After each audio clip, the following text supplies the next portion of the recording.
السلام علیکم ورحمۃ اللہ وبرکاتہ۔ تمام سننے والوں کو آداب عرض ہے اور دعا ہے کہ اللہ پاک ہم سب کو ایمان اور صحت کی بہترین حالت میں رکھیں اور ایمان پہ خاتمہ ہو انشاءاللہ آمین۔ آج کی اس ویڈیو میں آپ کے ساتھ شیئر کرنے جا رہی ہوں اپنی عمرہ کی جرنی۔ الحمدللہ سے اللہ نے مجھے یہ سعادت دی اور میں نے اپنی زندگی کا پہلا عمرہ فروری کے مہینے میں کر لیا۔ اللہ پاک سے دعا ہے کہ اللہ پاک اس عبادت کو، ندامت کو، دعا کو قبول فرمائے اور ممنون فرمائے، اور ہماری تمام جو گناہ صغیرہ اور کبیرہ ہیں اللہ پاک ان کو معاف فرمائے، جو ہم سے جانے انجانے ہوئے اور جو ہم نے جان بوجھ کے کیے، جو حدیں ہم نے پار کی، اللہ سے ہم اس کے لیے معافی مانگتے ہیں، توبہ کرتے ہیں اور اللہ پاک ہمیں معاف فرمائے۔ اچھا، جو ایک چیز جس کے اوپر میرا یقین آیا، میں سب سے پہلے میں آپ لوگوں سے وہ شیئر کرنا چاہوں گی کہ پیسے نہیں لے جاتے، پلانز سے آپ جاتے نہیں ہیں، شاپنگز، تیاریاں، اب جاؤں گی کب جاؤں گی، نیت سے بھی نہیں جاتے۔ ہم کہتے ہیں نا، اور اللہ فرماتے ہیں کہ انما الاعمال بالنیات، نیتوں پہ بالکل بھروسہ ہے۔ نیت بھی ہوتی ہے، خواہش بھی ہوتی ہے، لگن بھی ہوتی ہے، تیاری بھی ہوتی ہے، پیسے بھی ہوتے ہیں، حالات بھی ہوتے ہیں، بعض اوقات ٹائم بھی ہوتا ہے، بعض اوقات آپ کے پاس وقت بھی ہوتا ہے کہ آپ جا سکتے ہیں اور ذمہ داریوں سے بھی آپ کو ملتی ہے اجازت۔ لیکن میرا ایمان پختہ ہو گیا اور یقین کامل ہو گیا کہ جب تک بلاوا نہیں آتا آپ نہیں جاتے، اور جب بلاوا آتا ہے نا تو تیاریوں کا پتہ نہیں چلتا، پیسے ہیں یا نہیں فرق پڑتا نہیں ہے۔ دیکھیے، پیسوں کی بات اس لیے ہے کہ پیسے لگتے ہیں، آنے میں جانے میں پیسے لگتے ہیں، رہنے میں، کھانے میں، پینے میں۔ اللہ نے زندگی ایسے بنائی ہے نا، کھانا بھی ہے، جینا بھی ہے، پینا بھی ہے، ٹریول بھی کرنا ہے، اور پھر جو ہے وہاں پہ تبرکات بھی ہیں اور پیسے چاہیے ہوتے ہیں۔ یہ ایک حقیقت بات ہے۔ اور مزے کی بات یہ ہے کہ بہت ٹائم سے میری فیملی، میری والدہ خاص طور پہ پلان کر رہی تھیں کہ ان کو عمرے پہ جانا ہے، اور میری لائف کی مصروفیات کچھ اس طرح کی ہیں کہ میں گھر سے نہیں نکل پاتی۔ بچے ہیں، بچے ظاہری سی بات ہے، یہ کوئی انوکھی بات نہیں ہے کہ میں یہ کہوں کہ بچے مجھ پہ ڈیپینڈ کرتے ہیں۔ بچے، ہر ماں کے بچے اپنی ماں کے اوپر ڈیپینڈ کرتے ہیں، ان کے کھانے پینے سے لے کے اسکولنگ، اور پھر ان کی تربیت اور ان کی کیئر، اور ہر موقع پہ ان کو دیکھنا کرنا، یہ ساری ذمہ داریاں جو ہیں وہ ماں کی ہوتی ہیں، اور ماں سے بہتر اور کوئی کر نہیں سکتا۔ اور کیونکہ اپنے بچوں سے میں کبھی الگ نہیں ہوئی تھی تو میں سوچ نہیں سکتی تھی کہ میں اپنے بچوں سے الگ ہو کے ایک دن بھی کہیں رہ پاؤں گی، یا کوئی اور ہوگا جو میری جگہ پہ میرے بچوں کو دیکھ بھال کر پائے گا۔ ہوا یوں کہ میری والدہ کی تیاری بہت دن سے چل رہی تھی، پھر ان کے ساتھ میرے بھائی نے تیار کیا، میری والدہ کے بھائی یعنی کہ میرے ماموں کو، جو کہ میرے سسر بھی ہیں، اور ان کا پاسپورٹ بننے لگا۔ میرا پاسپورٹ بنا ہوا تھا آلریڈی، اور میں تو اپنے گھر کے کاموں میں، اپنے روٹین میں کیا کرنا ہے، کون سے بچے کے کون سے ایگزامز ہیں، اور آج کیا پکانا ہے، اور 4 دن بعد کہاں جانا ہے، کی پلاننگ میں مصروف تھی۔ اور اچھا، ایک میں آپ سے بات شیئر کروں کہ میرا یہ طریقہ ہے کہ میری الماری میں 2 سے 4 سوٹ میرے اور میرے ہر بچے کے موجود ہوتے ہیں، ان کیس آف ایمرجنسی ہمیں کہیں آنا جانا پڑ جائے۔ جیسے آپ نئے کپڑے لے کے آتے ہیں اور آپ پہنتے نہیں ہیں اور وہ رکھے ہوتے ہیں، تو میرا ذرا طریقہ ہے ہمیشہ سے کہ میں رکھتی ہوں بیک اپ، کہ اچانک سے کہیں آنا جانا پڑ جائے۔ پچھلے سال کی سردیوں سے کچھ 4-5 کھدر کے سوٹ بنوا کے رکھے ہوئے تھے۔ وہ بہت پیاری بہن ہے ایک میری، سینے میں تھوڑا ٹائم لگ گیا ان کی مصروفیت کی وجہ سے، اور میرا ان سے گھر دور تھا۔ وہ سوٹ آ گئے تھے سردیوں میں، لیکن پہنے نہیں، میرا جانا نہیں ہوا۔ وہ سوٹ ویسے کے ویسے 4-5 کھدر کے سوٹ رکھے ہوئے تھے۔ مری میں گئی تھی جولائی کے آخر میں، جو لوگ مجھے ریگولر سنتے ہیں وہ جانتے ہیں، وہاں پہ ایک بہن ہے ہماری بڑی پیاری سی، انہوں نے زبردستی شاپنگ کروائی کہ تم یہ کپڑے لے لو اور میں تمہیں سلوا کے اپنی درزن سے بھیجوں گی۔ اب میں یہ آپ کو تیاری کی کہانی سنا رہی ہوں۔ تو ان سے 8 سوٹ ہم نے وہاں سے لے لیے لون کے، باتوں باتوں میں یہ پرنٹ بھی اچھا ہے اور یہ پرنٹ بھی اچھا ہے، جیسے آپ کو پتہ ہے۔ اچھا، پیسے کم پڑ گئے تو وہیں بھاگ کے، مری کے ATM سے بھاگ کے پیسے بھی نکال کے میں لے کے آ گئی۔ تو ان کو کپڑے دیے. اب وہ کپڑے اصولاً تو گرمیوں میں آ جانے چاہیے تھے, لیکن ان بہن کی مصروفیت اور میں نے اچھا چلے کہا جی اگلی گرمیوں میں ہمارے کام آ جائیں گے. تو وہ کپڑے سل کے آئے دسمبر کی سردی میں, ہم نے ریڈی کر کے رکھ دیا. ہم نے کہا اب ہم ان کو پہنیں گے اگلی جون میں, کیونکہ یہ گرمیوں کے کپڑے ہیں, نرم نرم اچھے لون کے کپڑے ہیں. یوں 8 جوڑے وہاں تیار ہوئے اور 4 جوڑے یہاں تیار ہوئے, رکھے تھے نئے بن کے, اور تسلی تھی. لیکن تیاری ہو رہی تھی کسی اور کی. اب جب تیاری ہو رہی تھی اور گھر میں بات چیت چل رہی تھی کہ بزرگوں نے جانا ہے, مکہ جانا ہے, مدینہ جانا ہے, اور کیسے جائیں گے, ایک فکر لاحق تھی. امی جو ہیں وہ میری 67 ایئر ماشاء اللہ ان کی ایج ہو گئی بھی ہے, اور وہ ڈائبٹک بھی ہیں, اور وہ ہائی بلڈ پریشر بھی ہے, اور ہائپر ٹینشن کے بھی پیشنٹ ہیں, اور ہڈیوں کے بھی مسئلے مسائل ہیں. ماموں آرمی سے ریٹائرڈ ہیں, تو وہ تھوڑا ایکٹیو ہیں. اب امی کو ماموں کے سہارے بھیجا جا رہا تھا. اس دوران میں جو ہے نا ایک ہماری بڑی بہن ہے, کزن ہے ہماری, ان سے کہا گیا جی آپ کیوں نہیں چل پڑتی, ان کے بچے نہیں ہیں, آپ چلیں. انہوں نے کہا میرا دل تو بڑا ہے میں جاؤں, لیکن میرے پاس پیسے نہیں ہیں. تو ان کو پھر میری امی نے ایسے ہی کہا, ایک دن تیاری ان کی چل رہی تھی, بکنگ شکنگ ہونے لگی تھی, پیکیج کتنے کا ہے معلومات لی جا رہی تھی, بھائی جانا ہے انہوں نے جنوری کے پہلے ہفتے میں جانا ہے. اور پھر اس کے بعد ان کزن سے جی کہا گیا, انہوں نے کہا میں جا نہیں سکتی. پھر امی نے کہا تم پھر ہمارے گھر آ کے رہ جاؤ, اور میں جو ہوں سائمہ کو ساتھ لے کے جاتی ہوں. انہوں نے کہا آپ تیاری کریں سائمہ کی, میں آپ کے گھر میں رہ جاؤں گی. جاب والی ہیں وہ, انہوں نے کہا وہاں سے مجھے چھٹی ملے نہ ملے, وہ لوگ مجھے سیلری دے نہ دیں, میں نے آپ کے گھر رہنا ہے, آپ تیاری پکڑیں. بس پھر کیا تھا, پھر تو ہمیں پر لگ گئے, اور ہمارے بھاگم دوڑی, اور میرے تو جو آنسو ہیں وہ رکے نہ. میں کہوں کہ میرا بلاوا تھا. ایک میں بات کیا کرتی تھی کہ یہ ٹی وی سٹارز میں دیکھتی تھی, دنیا زمانے کے جا رہے ہیں عمرہ کرنے جا رہے ہیں, اور پھر آ کے کیک کاٹ رہے ہیں, وہی کپڑے وہی بال کھول کے, اور وہی مطلب کچھ ہے ہی نہیں. دل ایسے ہوتا تھا کہ صرف پیسے والے جا سکتے ہیں. لیکن پیسوں کی میں آپ کو کہانی سنا دوں, پیسے ہوتے رہتے ہیں, ہر کسی کے پاس ہوتے ہیں, میرے پاس بھی تھے, لیکن اتنے نہیں تھے کہ 4 لاکھ کے پیکیج والا میں عمرہ لوں, 4 لاکھ وہاں پہ خرچ کروں, اور پھر اس کے بعد میں وہاں پہ بھی جا کے کم از کم 1,00,000 2 لاکھ ہونے چاہیے. آپ نے وہاں 15 دن رہنا کھانا چلنا پھرنا ہے, تو آپ کے اپنے ذاتی پیسے تو ہونے چاہیے نا. میں کسی کے اوپر ڈیپینڈ تو کر نہیں سکتی نا, چاہے وہ میری امی ہی کیوں نہیں ہو. بھائی صاحب نے کہا کہ ہم سپانسر کریں گے, آپ بے فکر رہیے. میرے اکاؤنٹ میں پیسے ہیں, مجھے پتہ ہی نہیں تھا, اور جب میں نے اپنے اکاؤنٹ میں دیکھا تو میں نے کہا سبحان اللہ سبحان اللہ, اللہ نے مجھے اتنا انتظام کیا. تو پیسے تو ایسے آ گئے جیسے اللہ نے انتظام کیا. بلاوا جو تھا, بلایا جو تھا اللہ نے, بس پھر کوئی شاپنگ کوئی تیاری کچھ بھی نہیں. یوٹیوب والوں نے بہت مس گائیڈ کیا.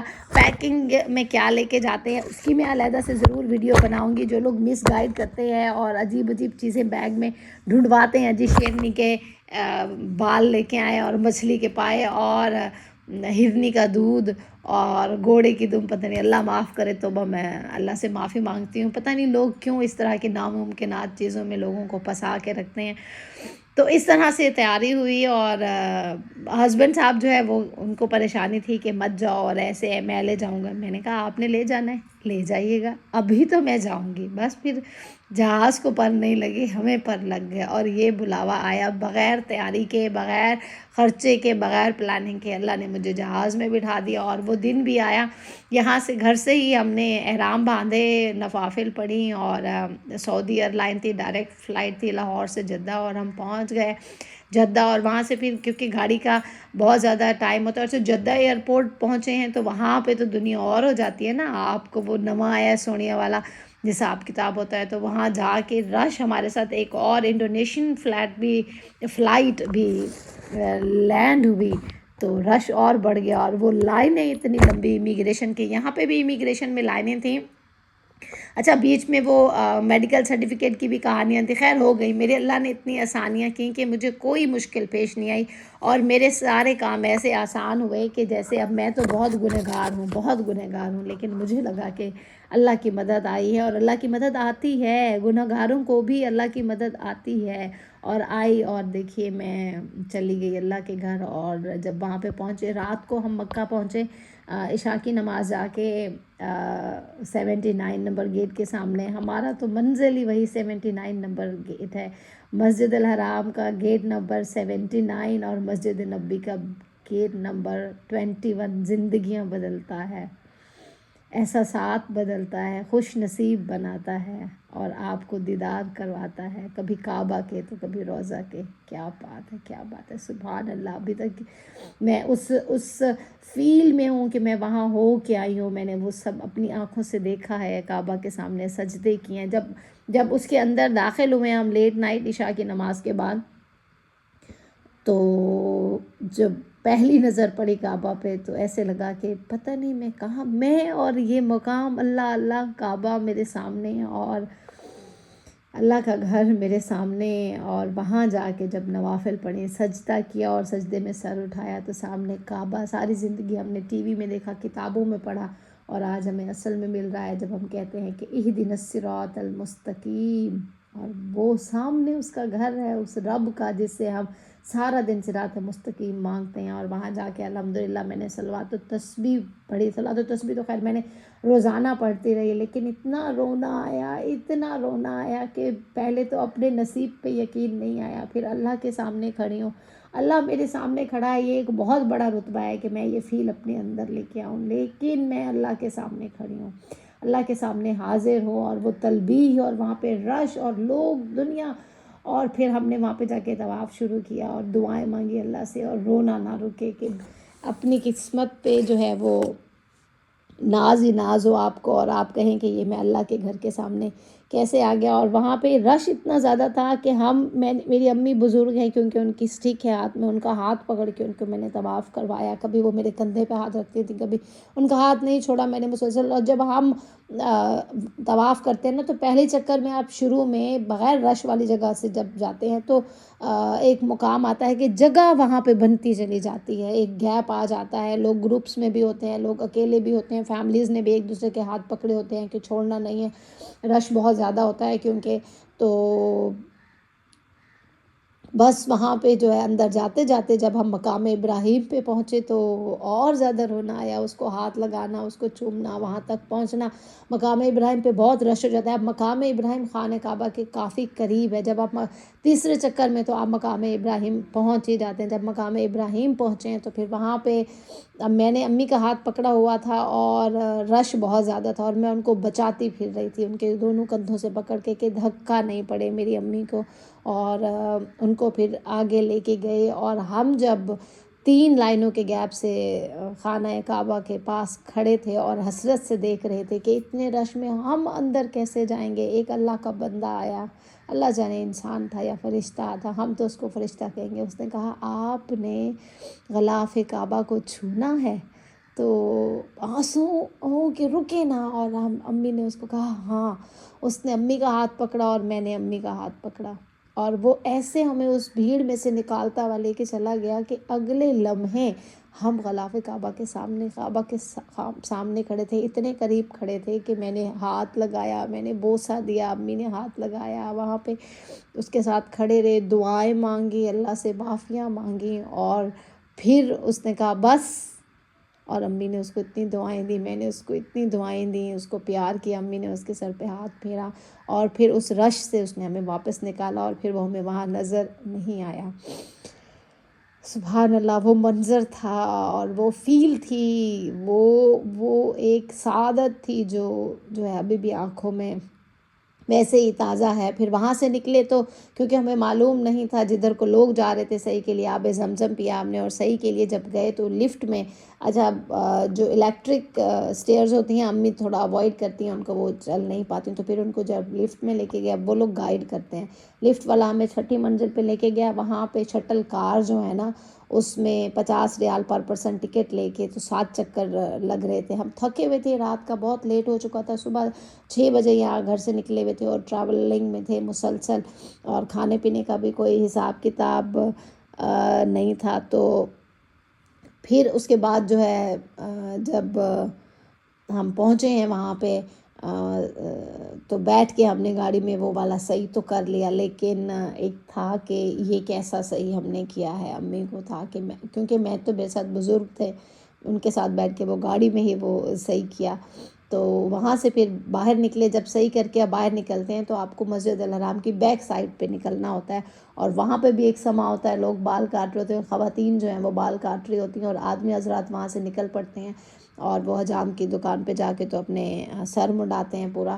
تو وہاں سے جب ہم نکلے اور اتنی تھکاوٹیں، اور وہ اتنا ایک جو آپ کا چہرہ روشن ہوتا ہے، جو آپ کا دل روشن ہوتا ہے کہ آپ وہ اتنی بڑی سعادت لے کے چلیں، اور سبحان اللہ سبحان اللہ، تھکاوٹیں تو ہوتی ہیں ظاہر ہے، اتنا لمبا آپ چلتے ہیں، پیر درد کرتے ہیں، اور جوتے ہمارے کھو گئے، ہمیں نہیں ملے۔ اب وہاں سے ہم ننگے پاؤں چل رہے تھے، ننگے پاؤں ہم چلے ہیں، اور امی بہت تھک گئیں تو ان کو ہم نے ویل چیئر پہ بٹھایا، اور وہاں سے ننگے پاؤں چلتے ہوئے، اور سڑک پہ آگے ہوٹل زیادہ دور نہیں تھا، تو خیر ہوٹل میں ہم آئے اور وہ ریسٹ کیا۔ اور یہ پہلا عمرہ تھا، اور یہ وہ احوال تھا جو آپ سے میں نے شیئر کرنا تھا، اور الحمدللہ اللہ نے سعادت بخشی اتنی کہ اسی پہلے عمرے میں ہی ہم مقام ابراہیم بھی پہنچے، ہم خانہ کعبہ کے غلاف کو بھی ہم نے ہاتھ لگایا، بوسہ دیا، اللہ نے اتنی بڑی سعادت دی، سبحان اللہ سبحان اللہ۔ 3 دن کا مقام ہمارا مکے میں تھا، قیام رہا، اور اس میں ہم نے سب سے پہلے صبح ہم چائے رس کا ناشتہ کر کے گئے تھے، کیٹل ہم نے ساتھ رکھی ہوئی تھی، اور یہاں سے چائے کا سامان لے کے گئے تھے، تو اپنی چائے ہم نے بنائی ہوئی تھی، اور وہ جب ہم نے ناشتہ کیا ہوا تو پھر کھانے کے لیے سب سے پہلے میں نے KFC وہاں سے لیا، تو وہ کافی سارا مہنگا پڑ گیا، 40 روپیز پر پرسن، 40 ریال پر پرسن KFC کا اگر آپ کھائیں تو اس کا مطلب ہے کہ آپ نے 3 لوگوں نے 10,000 روپے کا KFC کھا لیا۔ تو وہ فرسٹ اینڈ لاسٹ تھا وہ، کیونکہ KFC بالکل حرم پاک کے اندر ہے، تو وہ آسان لگا تھا، لیکن اس کے بعد پھر KFC نہیں کھایا۔ آگے میں آپ سے شیئر کروں گی کہ کیا کیا کھایا انشاءاللہ۔ یہ تھا ہمارا مکہ میں، اور پھر 3 دن ہم نے مکہ میں قیام کیا، مسجد الحرام میں نوافل پڑھی، تسبیحات کی، نمازیں پڑھیں، اور پھر نفلی طواف بھی ہم نے وہاں پہ کافی سارے کیے۔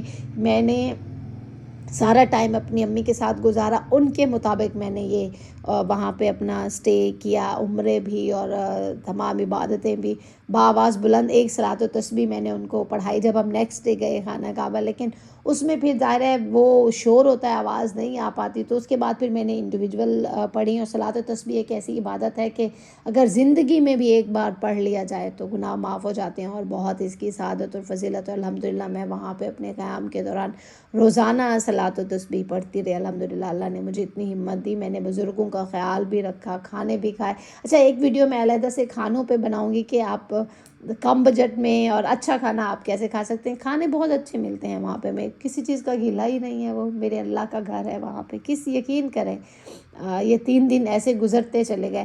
اگلی ویڈیو میں انشاءاللہ میں مکہ سے مدینہ روانگی، پھر ہم بس میں گئے تھے جو ہمارے پیکیج میں بس تھی، اور پھر مدینہ میں رہنا، اور مدینہ کے لوگ، اور مدینہ کا موسم۔ مکہ میں قدرے گرمی ہوتی ہے، اور جب یلا یلا یا حجہ زنانا، یلا یلا جلدی کرو، جلدی جلدی زنانا، وہ رکنے نہیں دیتے تھے۔ اگر وہ یہ مینیج نہیں کریں، وہاں کی جو مینجمنٹ ہے، جو سیکیورٹی ہے، تو لوگ اٹھے ہی نا وہاں پہ، تو یلا یلا یا حجہ جو کرتے ہیں نا، وہ بھی ہم آج گھر میں آ کے اب مس کرتے ہیں۔ آپ سے ملیں گے انشاءاللہ ہم ایک اور ویڈیو میں، تب تک کے لیے اپنا خیال رکھیے گا، اللہ حافظ۔